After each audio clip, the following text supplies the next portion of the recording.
Hola, buenos días, buenas tardes, buenas noches, sea la hora que sea que nos estén escuchando, estamos en una inmunoaventura nueva. Hoy estamos con Taiser. Taiser es oncóloga aquí en Panamá. Yo la Ujú. conozco desde hace mucho tiempo y la verdad que tenemos mucho de qué hablar. ¿Cómo estás, Taiser? Muy bien. Y bueno, primero que todo, agradecerte por la invitación a conversar acá en Inmunoaventuras, porque del cáncer hay que hablar. O sea, hay Sí. mucho, hace falta mucha información. A la vez hay tanta, pero siempre es importante que la información esté como orientada, ¿no? Claro, que la información venga de una fuente médica, preferiblemente, porque hay mucha información del doctor Google o de ahora ChatGPT que está de moda, Claro. entre otras fuentes, qué sé yo, que también la gente puede utilizar, familiares, conocidos, X. Entonces es mucho mejor tener información de alguien que sabe de esto y que ha estudiado todo el tema, ¿verdad? Claro, sí, sobre todo tener la información, porque en efecto, pues en Internet hay información que es adecuada, que es válida, que es científica, pero a la vez también hay mucha información que no necesariamente es la mejor, ¿no?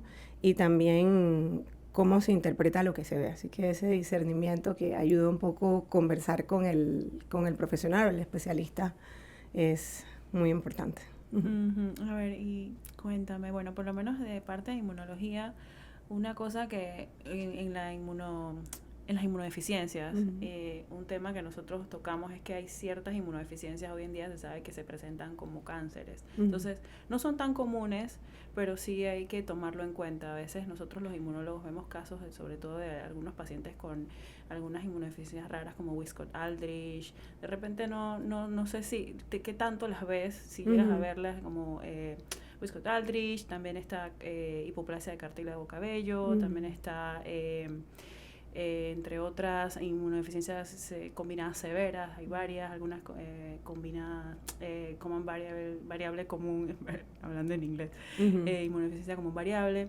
Entonces presentan con linfomas, linfoma de Hodgkin, linfoma no Hodgkin. Entonces, bueno, son cosas que de repente es bueno que uno como inmunólogo y también como oncólogo sepamos que eso también nos puede como ligar, ¿no? Y no sé si has visto casos de eso.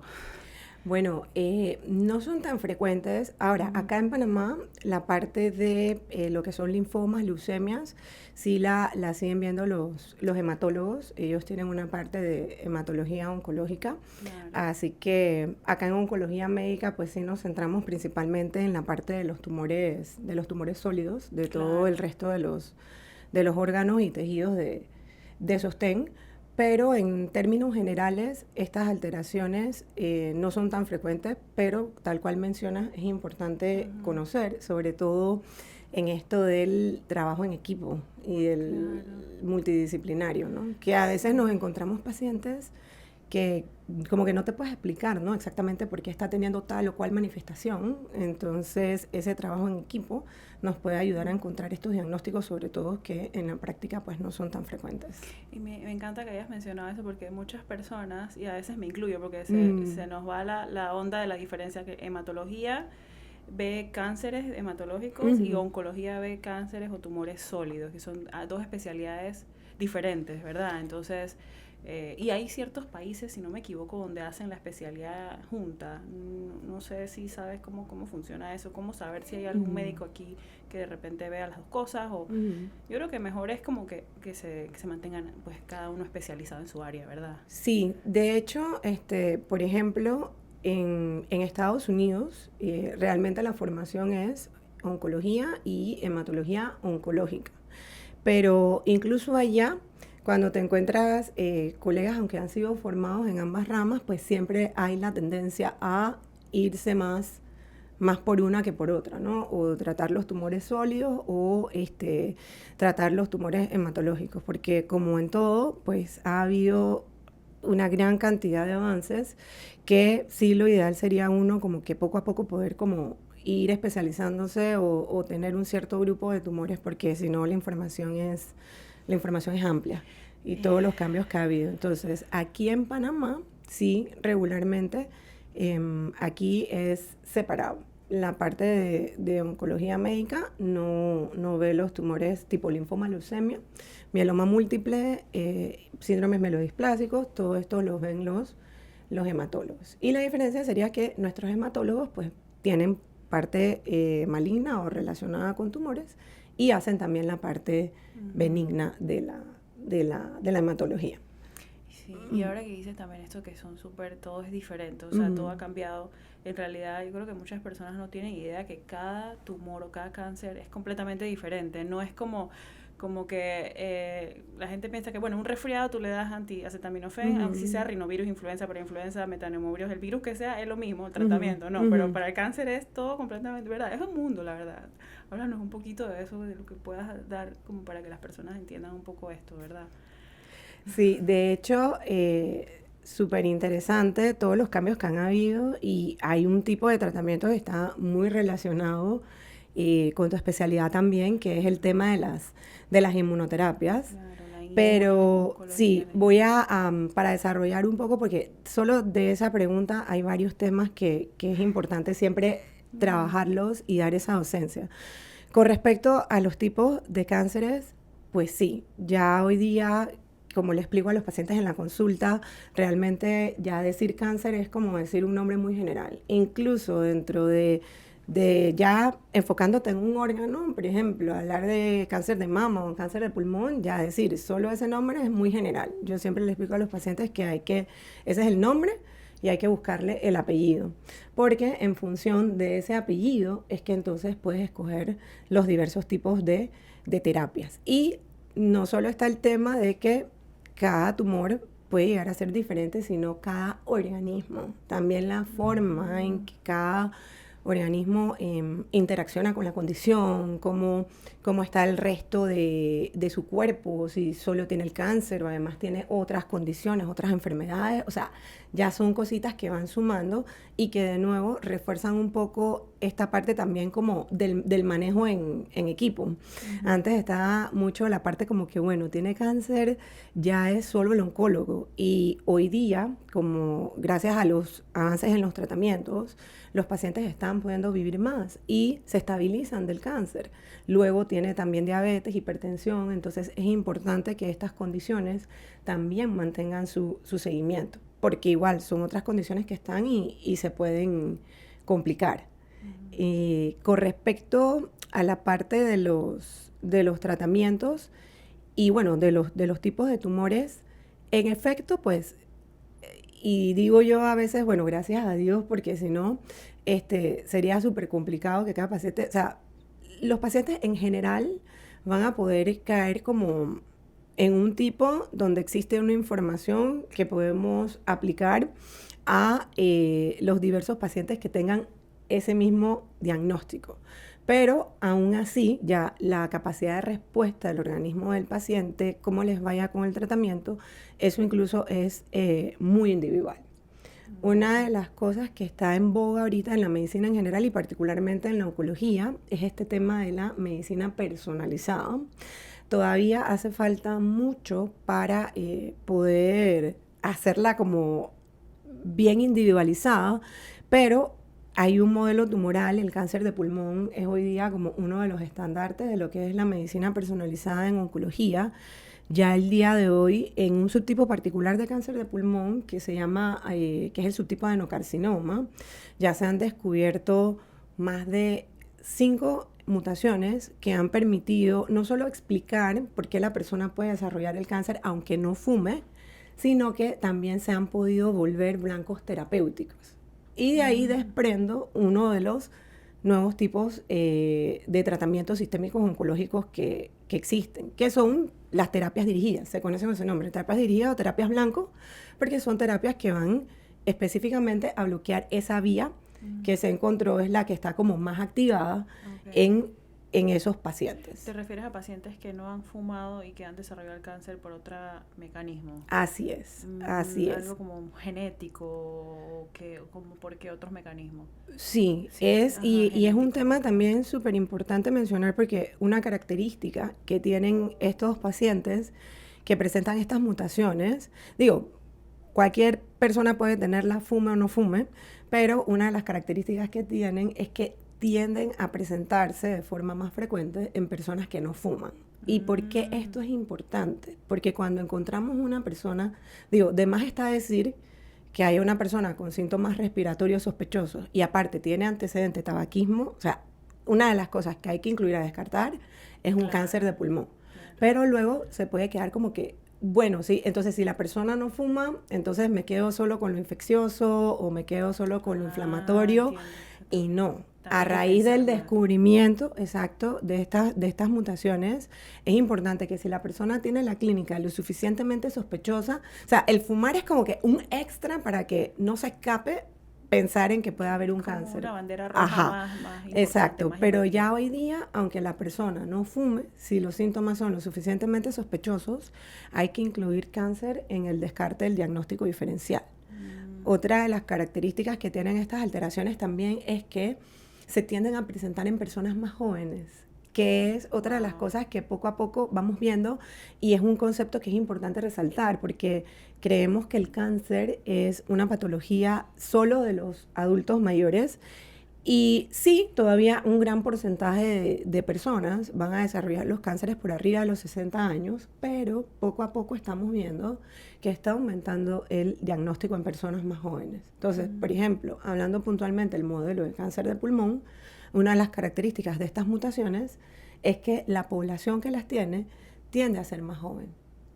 Entonces, si te encuentras un paciente, no importa que tenga 20 y tanto, 30 y tanto, puedes incluir las causas infecciosas, puedes incluir lo que es lo más frecuente, pero si los síntomas son lo suficientemente sospechosos, hay que hacer un descarte de cáncer también. ¿Han encontrado algún factor de riesgo en estas personas jóvenes con estos cánceres de pulmón o es algo que todavía está en investigación, supongo? Sí, ahorita lo principal es que se le ha podido dar nombre a estas mutaciones y es algo relativamente nuevo todavía porque, por ejemplo, ¿sabes? En uno de los journals más representativos en medicina, que es el New England Journal of Medicine, solo para 2008 había una publicación donde ellos hablaban de cáncer de pulmón y describían que habían 2 vías.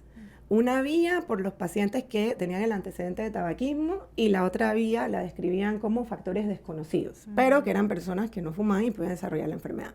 Ya hoy día, aproximadamente 10 años después, incluso más o menos 2, 3 años después que se hizo esa publicación, ya se fueron descubriendo estas mutaciones. Entonces, eso que en 2008 se consideraba como un factor desconocido, ya le hemos podido ir dando nombre.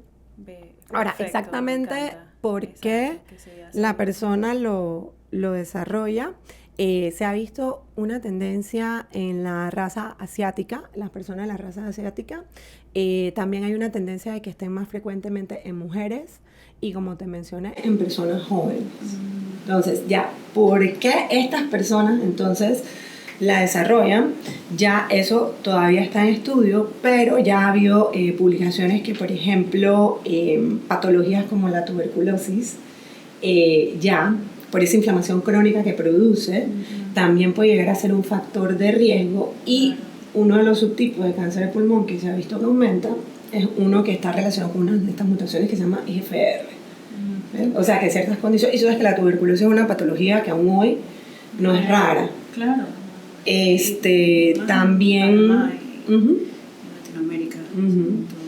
Y ya hay reportes de que la contaminación ambiental también está influenciando en el riesgo de desarrollo de cáncer, fume o no fume la persona.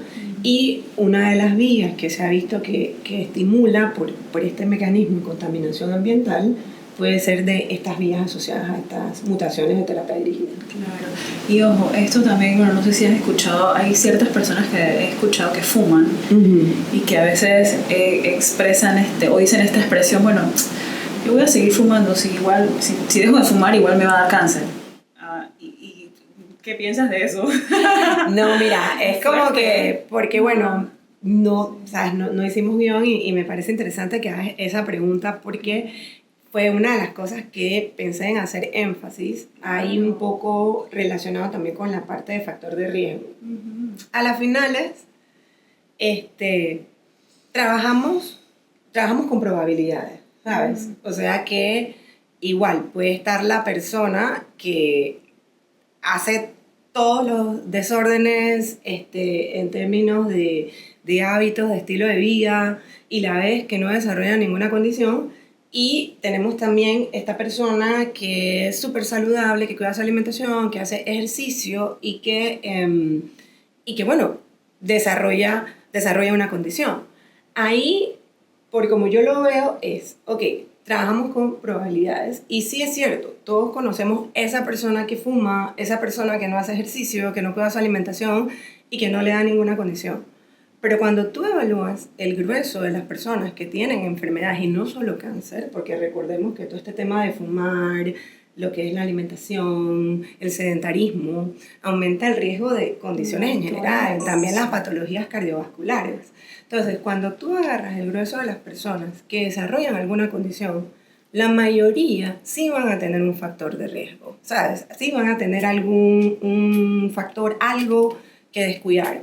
Entonces, yo prefiero irme por la parte de si eso está disponible para yo disminuir el riesgo, prefiero irme por practicar los hábitos saludables y bueno, si se desarrolla, bueno, se desarrollará porque tocaba o por otras condiciones, pero no sentir, porque eso es algo de nosotros los humanos. ¿Sabes? Que en el momento el que lo hace y lo desarrolla va a pensar, ay, si no hubiera. Yo lo veo así como que tienes factores de riesgo controlables y factores de riesgo que no puedes controlar, no controlables. Entonces, lo que tú puedes controlar es tu estilo de vida, tu alimentación, fumar o no fumar, etcétera, todo esto que tú estás hablando.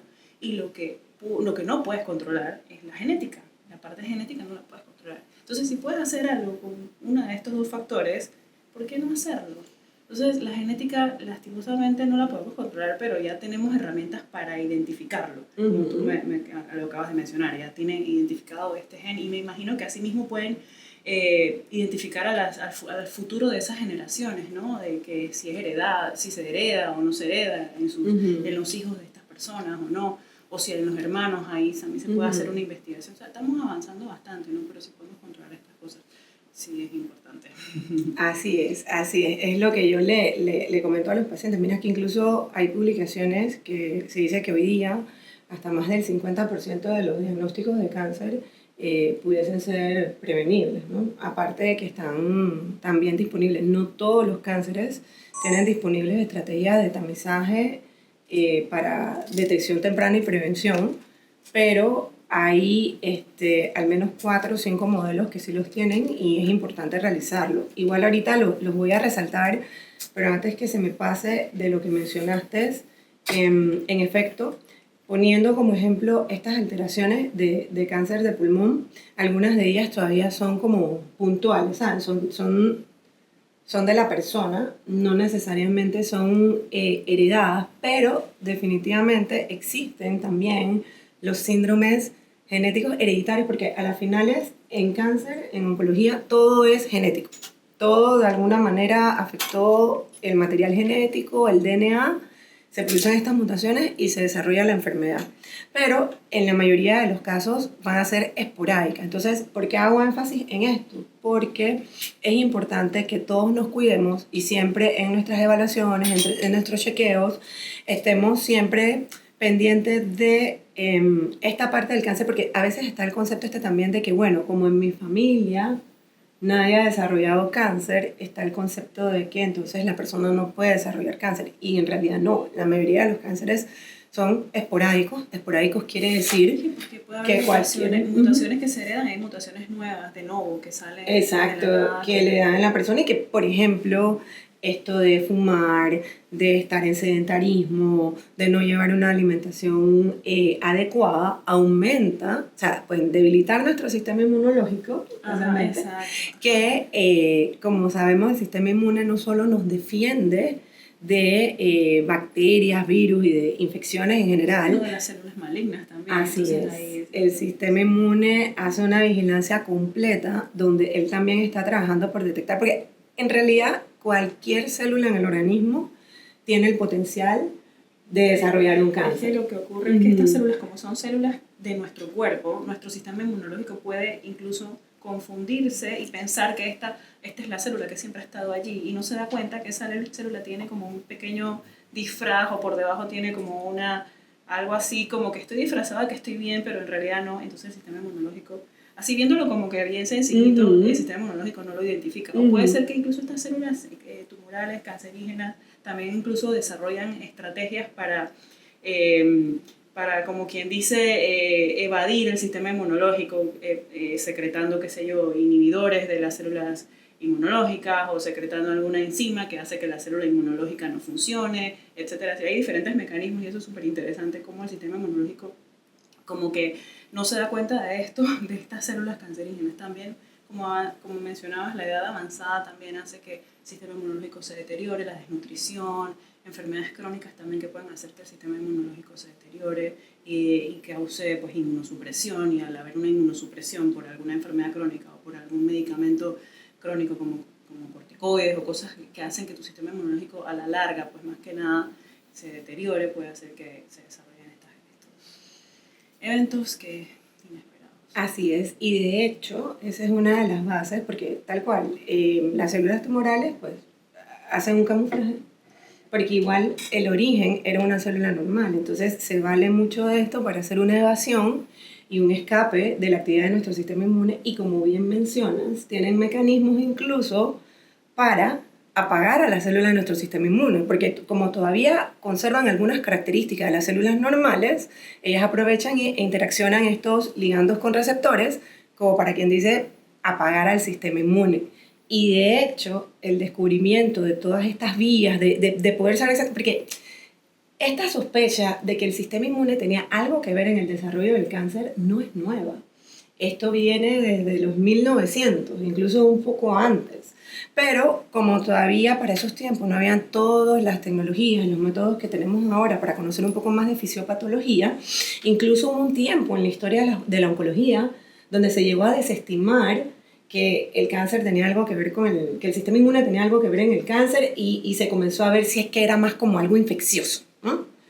Y luego regresamos, porque ya se comprendieron mejor estos mecanismos y se sabe que el sistema inmune es súper clave en el desarrollo de cáncer, primero en la vigilancia, ¿no? Y por cualquier condición, como todas las que mencionaste, que hagan que baje un poquito esa actividad de nuestro sistema inmune, aparte de los mecanismos propios que tienen estas células, pues hacen la evasión y eventualmente se desarrolla. Pero poder dar nombre a estos pasos es lo que ha permitido que hoy día se desarrolle uno de los tipos de tratamientos sistémicos más nuevos en oncología, que son las inmunoterapias.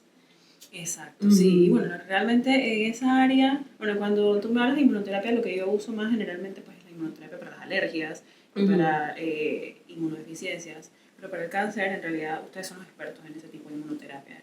Yo solamente sé básicamente cómo más o menos funcionan a través de los diferentes mecanismos de las células inmunológicas. Pero sí, hay un montón de diferentes terapias que bueno, pues tú sabes mucho mejor cómo manejarlas realmente, lo que es la inmunoterapia para el cáncer. Sí, y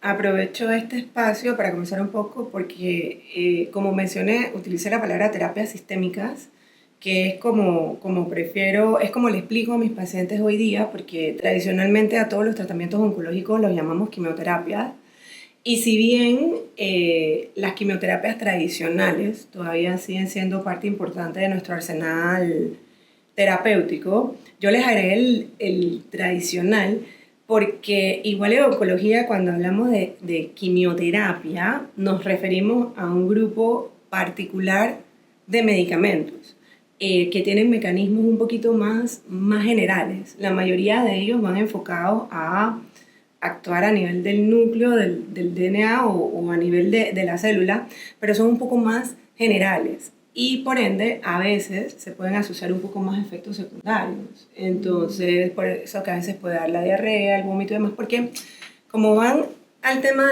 del núcleo de la célula, pues, y la base es que las células de cáncer en términos generales son células que están un poquito más aceleradas, eso es lo que permite que ellas capten más las quimios en comparación con una célula que no ha desarrollado cáncer, y por eso la quimio de alguna manera se va un poco más a las células del cáncer, pero sabemos que hay algunas células normales que de por sí en su funcionamiento normal son de estar un poquito más aceleradas que otras. Y estas son, exacto, susceptibles a también tomar la quimioterapia y entonces desarrollar efectos secundarios. Pero mira que ahora que mencionas el cabello, incluso está el concepto de que con todas las quimios se cae el cabello, Y realmente incluso dentro de este grupo de medicamentos de quimio, de las tradicionales, no con todos los medicamentos se cae el cabello. O sea, que vamos a poder encontrar personas que están haciendo quimio de las tradicionales y no tienen alopecia, y es porque no con todas las quimios se cae el cabello. No con todas las quimios hay el mismo potencial de náuseas o vómitos. ¿Ves? Porque siempre también hay mucho que ver la televisión, porque la televisión también siempre se enfoca como, siempre en las películas lo que uno recuerda te ponen el caso más tétrico, y no siempre es así. Digo, por supuesto, nos vamos a encontrar pacientes que sí son muy susceptibles a los efectos secundarios, incluso pacientes que pueden llegar a tener complicaciones mayores por las quimioterapias, pero cada vez es menos frecuente porque asimismo como ha avanzado los mismos tratamientos oncológicos, también han avanzado los tratamientos que nos ayudan a controlar los efectos secundarios. Como te mencioné también, que empezamos hablando un poco de ellos por el tema de cáncer de pulmón, existen otro tipo de terapias sistémicas que son las terapias dirigidas, y ellas pues técnicamente no las consideramos quimioterapias, o por lo menos no de las tradicionales, o sea, las consideramos terapias dirigidas, y ese es su tipo de tratamiento, terapia dirigida o terapia blanco. Es como que el nombre ha cambiado. Claro, sí, se divide, ¿no? Y también porque funcionan diferente, ¿no? Okay. Vas a tener pacientes que tienen tumores, que tienen alguna expresión de receptores hormonales. De esos, los más conocidos son cáncer de mama, cáncer de próstata. Entonces te vas a poder encontrar pacientes con algunos de estos diagnósticos que no necesariamente están en quimio de las tradicionales, sino que están en algún tipo de bloqueo hormonal o de hormonoterapia. Y es importante saber estas diferencias, porque todos son tratamientos oncológicos. A veces vemos como los extremos, ¿no? Hay mucho temor a la quimio tradicional, sí. Y entonces cuando uno explica y le comenta al paciente que tiene alternativa de otro tratamiento distinto a la quimio tradicional, entonces a veces dicen que entonces no me están poniendo tratamiento. He escuchado esa frase que dicen, pero es que no le quisieron poner quimio, o no, eso y suena, a veces de repente suena fuerte y es por desinformación. Exacto, y a veces de repente es un paciente que tiene un tumor que expresa receptores hormonales, y que para ese paciente en estos momentos es incluso mejor el bloqueo hormonal que la quimio tradicional. Eso no quiere decir que... Hay condiciones en donde es mejor darle otro tratamiento que la quimio tradicional. Así es. Y eso no quiere decir que igual la persona no pueda utilizar la quimio tradicional, pero si existe algo mejor que la quimio tradicional, la persona debe ir primero a ese tratamiento. Y luego ya, si ese tratamiento deja de funcionar... del tipo de cáncer, del tipo de tumor. Así es. Eso no es como una receta de cocina, que para todos es lo mismo, ¿no? Exactamente. O sea, que incluso hasta dos personas conociéndose, porque siempre hay un vecino, un amigo, siempre uno conoce personas que han tenido experiencia con el cáncer, sea directo en su familia o por conocidos.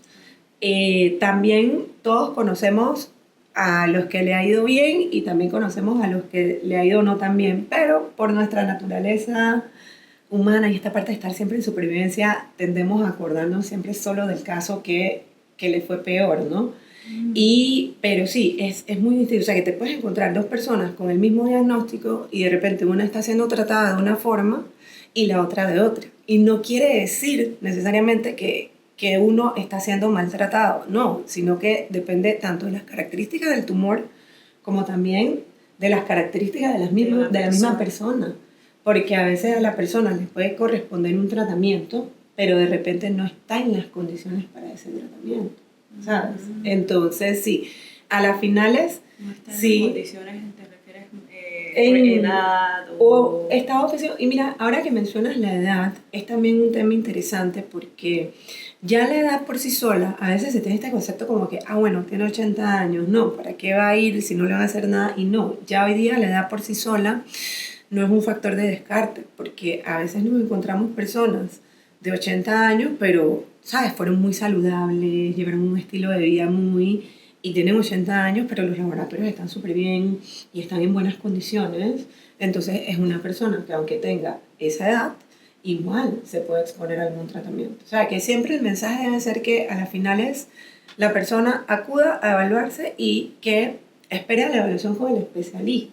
Porque también algo que es importante trabajar en nuestra población, sí, todos hicimos inicialmente la carrera de médico y tenemos como alguna formación general en medicina, pero conforme uno se va especializando, hay muchos cambios. Por ejemplo, si tú me preguntas, de ortopedia, de urología, incluso dentro de la misma medicina interna, porque yo de base tengo la especialidad de medicina interna y luego hice la subespecialidad de oncología médica, pero incluso dentro de la misma medicina interna, si tú me preguntas de algo que es más de endocrino, algo que es más de gastro o de cardio, yo prefiero decirte que mejor lo consultes, a menos que sea algo súper básico, yo prefiero decirle a los pacientes que mejor lo consulten con el colega más especializado en la rama, porque estoy segura que así mismo como ha habido tantos cambios en la oncología, de seguro ha habido múltiples cambios en las otras especialidades y es imposible saberlo todo.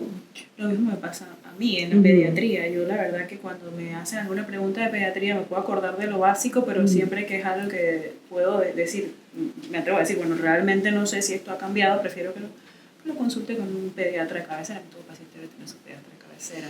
Sí. Así que sí. Igual con nosotros los adultos, también es importante la figura del médico de cabecera, sobre todo porque ya te digo, como sí, todavía la mayoría de los pacientes van a ser pacientes mayores de 60 años y demás, en muchas ocasiones no vienen solo con el cáncer, vienen con otras condiciones, entonces es importante tener el médico de cabecera como para que él pueda, sabes, verle un poquito de todo, tenerle todo manejado y que en conjunto pues el paciente pueda ser evaluado de forma integral.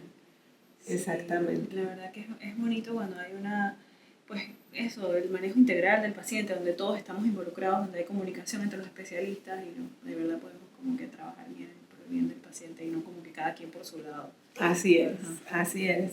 Y ahí, mira, antes que se me quede, porque sé que fue algo de lo que mencionamos, es que es fascinante estos temas de oncología. Nuevamente, gracias por la invitación, porque yo creo que esta parte educativa hace falta y definitivamente es algo que no va a ser solo en una sesión. O sea, esto hay que estar repasándolo. Cada tema, cada punto que hemos tocado aquí de forma general, o sea, de cada punto podemos desarrollar una conferencia o un solo episodio.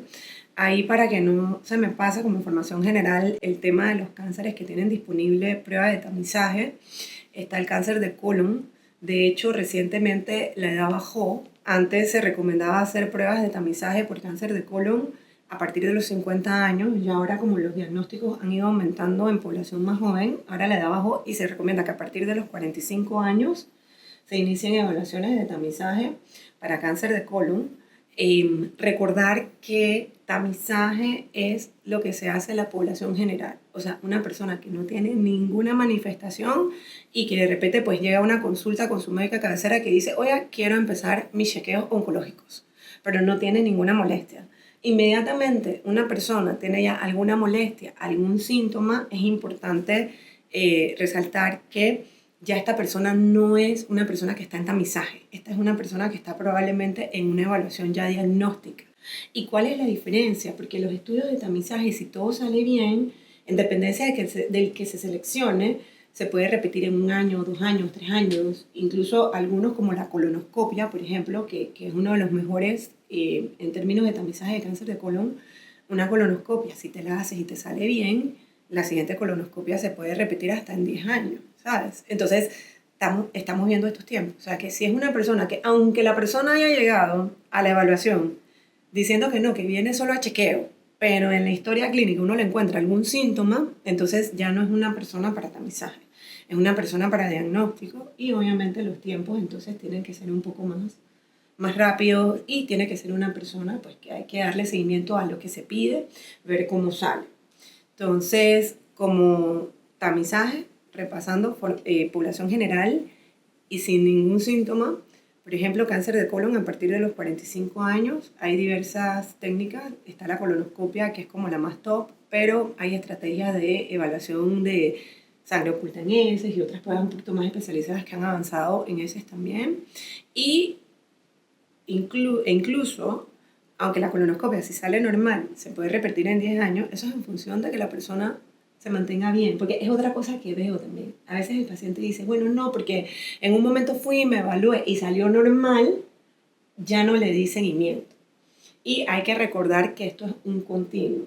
Entonces, aun cuando te hagas un examen, en el momento salió bien y que en dependencia del examen que te hagas, sea que se puede repetir en 1 año, 2 años, 3 años o hasta 10 años, eso es en función de que te mantengas bien.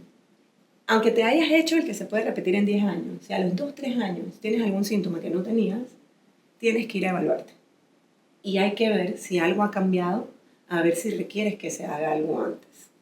Entonces, colon tiene estudios, cáncer de cuello uterino, que debería ser una patología, sí, que todavía sigue siendo con alta incidencia y prevalencia. Esperemos que ahora la vacuna ayude a ya realmente disminuir un poco, pero es uno de los cánceres pues más prevenibles y todavía sigue siendo... ¿Cuánto tiempo tenemos con esa vacuna ya?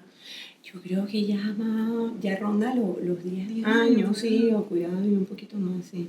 Y la ventaja... Podríamos ver esas sí, ya poco a poco podremos ir viendo el impacto, y la ventaja que tenemos en Panamá es que como forma parte del esquema, entonces se aplica de forma gratuita.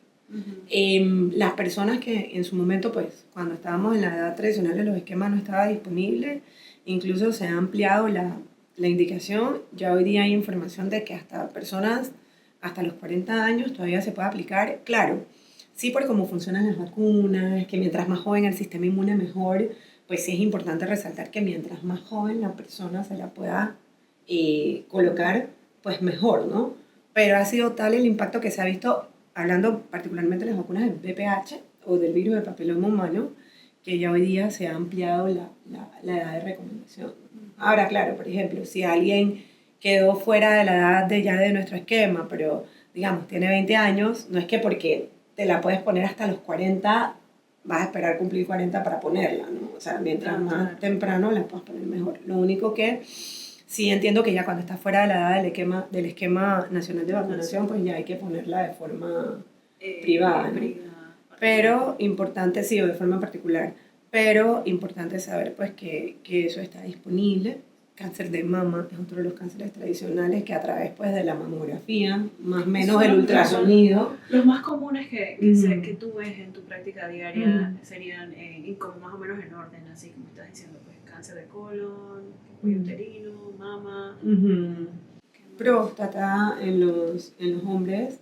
De hecho, a veces un poco el tamizaje para cáncer de próstata con PSA, a veces la información es un poquito como controversial, porque el cáncer de próstata es una patología que puede ser como muy drástica. O sea, vas a tener el paciente que va a desarrollar un cáncer de próstata, pero tan indolente que de lo que menos ese paciente va a fallecer es de cáncer de próstata, y luego puedes encontrarte este paciente que desarrolla una variante súper agresiva de cáncer de próstata, y este paciente sí puede llegar a tener complicaciones directamente por la actividad del cáncer de próstata. Entonces, ¿en qué grupo particular de pacientes no debe pasarse a hacer el tamizaje de cáncer de próstata? Por ejemplo, en ese paciente que te dice, bueno, no, que el abuelo, que el tío, o sea, que hay como mucha carga familiar, esta sí es una persona donde sí es importante considerar ofrecer este tamizaje con PSA, que se recomienda iniciar a partir de los 40 años, pero es importante también saber que si hay mucho antecedente en la familia, entonces también se puede optar por empezarlo 10 años antes de la persona más joven. O sea, que si la persona más joven que desarrolló el cáncer en la familia de esta persona lo desarrolló, digamos, a los 45, entonces ya esta persona, su tamizaje no inicia a los 40, debe iniciar a los 35, por ejemplo, porque es lo que ocurra primero. Ya, si la persona que más joven desarrolló cáncer en la familia de esa persona lo desarrolló a los 60, 60 menos 10 es 50, entonces ya ahí ocurre primero los 40 años, ¿sabes? Entonces eso es importante también tomarlo en consideración. O sea, las edades que están establecidas o 10 años antes de la persona que más joven lo desarrolló en la familia, lo que ocurra primero. Y también pues cáncer de pulmón, ya cáncer de pulmón tiene establecido, ahorita mismo, sobre todo las guías que ya está completamente recomendado, estrategia de tamizaje de cáncer de pulmón, es para las personas fumadoras, las personas que se consideran gran fumadoras, por lo menos un índice de 15 paquetes año, y mira que el efecto del tabaquismo queda como ahí medio crónico, que aun cuando la persona haya dejado de fumar, si está todavía en un rango de 15 años que haya dejado de fumar, todavía califica para hacer tamizaje. Hasta 15 años. Ajá, de haber dejado de fumar. Si dejó de fumar hace más de 15 años. Teóricamente, pues ya no tanto, ¿no? Pero igual ahí hay que ver porque ¿qué ocurre? Como te he comentado que también ha aumentado el diagnóstico en personas que no fuman, entonces ya se están evaluando estrategias. Ahorita mismo la que ya está completamente demostrada es en las personas que tienen antecedentes de tabaquismo, de ya hacer esta evaluación tamizaje.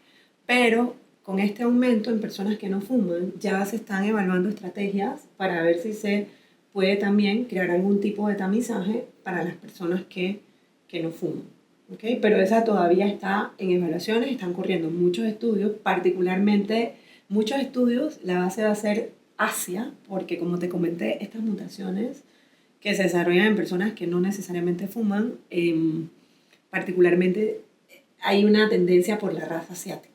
Entonces, poco falta para que ya empecemos a ver información de eso. Y también acá nosotros tenemos mucha ascendencia asiática.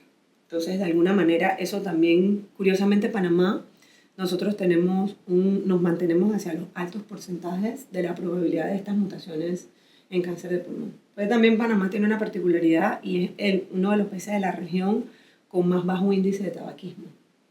Ah, sí, ok. Qué bueno. Sí, así que, bueno, ya ahí te mencioné un par de ejemplos de cánceres que ya cuentan con estrategias de tamizaje, o sea, que esos son incluso, aunque no tengan ninguna molestia, hacer los chequeos. Y además está decir que cualquier persona con cualquier síntoma lo suficientemente sospechoso, es mejor ir a evaluarse. Ahora, yo también le digo a los pacientes, porque es importante no crear tampoco como la cancerofobia, ¿no? Que muchas veces también esto no ayuda, sino que frena a la persona, porque todavía estos temas de oncología se manejan como con tanto tabú, con tanto miedo, que a veces lo que hace es como frenar, y uno pensaría como que no, pero no, o sea, tiene tanta carga emocional, tanta carga psicológica, tanto estigma a veces incluso, que la persona se frena. Sí, ¿verdad? En buscar la atención. Sí, que tienen miedo de hacerse la mamografía porque no quieren escuchar, no tienen miedo de un resultado, pero vamos, es algo mientras más temprano. Lo mismo con el cáncer de próstata, miedo a hacerse el examen, o pues, lo mismo con eso. Sí, es increíble. Sí. La verdad que es tomar conciencia y bueno, todo con calma también, no con la fobia esta, con el miedo. Claro, exacto. No, y mira, uno de los mensajes que siempre me gusta resaltar, porque en cáncer sí, definitivamente, mientras más temprano mejor, porque mientras más temprano se detecta, aumentan las probabilidades de curación, que aunque se oye como una palabra grande en oncología, en cáncer, es posible, yo la uso, pero mientras más temprano, más aumentan las probabilidades, y también mientras más temprano se detecta una condición, menos tipos de tratamientos requiere la persona. O sea, mientras más temprano se detecta, a veces el paciente puede quedarse solo con la cirugía y de repente no requerir una quimio, no requerir una terapia dirigida. Entonces, eso también es importante, ¿no? Pero algo que quiero resaltar es porque invariablemente vamos a encontrar un porcentaje de pacientes que van a ser diagnosticados con la enfermedad en etapa avanzada, ¿ok? Por las razones que sean. Por descuido, por temor, o porque realmente hizo todo lo que había que hacer y tocó una enfermedad muy agresiva. Pero es importante saber que los tratamientos han cambiado. Y aún con enfermedades avanzadas, en etapa 4 o metastásica, que es lo mismo, etapa 4 no es sinónimo de terminal. Es algo que escucho con tanta frecuencia. Y no, o sea, terminal, eso tiene su definición. Terminal es una persona que en un corto periodo de tiempo va a fallecer por la condición. Y muchas veces tenemos pacientes con enfermedad metastásica, etapa 4 o avanzada de entrada, y llevan 3, 4 años, 5 años con su tratamiento. Y la única razón por la cual tú sabes que tiene cáncer es porque se está atendiendo en el oncológico. Pero de menos lo ves en la calle y no te imaginarías. Entonces, eso es importante para romper el estigma. Sí, hay que favorecer las estrategias de detección temprana, porque mientras más temprano mejor, mientras más temprano más probabilidad de curación, pero también va a haber un grupo de pacientes que igual la enfermedad se va a encontrar avanzada. Y hay que recordar no estigmatizar esto, porque obviamente la mayoría de las personas no lo hacen de maldad, o sea, no es sin querer, pero el pobrecito, apenas sabe, ay, pobrecito, apenas hay cáncer, y extra, si apenas la persona menciona que está en etapa 4 ya, o sea, y eso es algo que como sociedad tenemos que trabajar, porque sí influye. Los mecanismos de afrontamiento, o sea, todo influye. Entonces es importante. Estos pacientes requieren también de mucha terapia psicológica también. Claro, el paciente y a veces hasta su propio entorno. Su propio entorno, porque. Wow, de verdad que sí. Eso, sí. Es un tema bastante interesante, súper complejo. Y tenemos hasta para hablar varios episodios. Ahí se, de verdad. Sí. Y yo estoy aprendiendo, porque hay cosas de verdad que, no, como digo, la oncología no es mi rama. Y aprender de esto me ha encantado. Y me gustaría hacer otro episodio.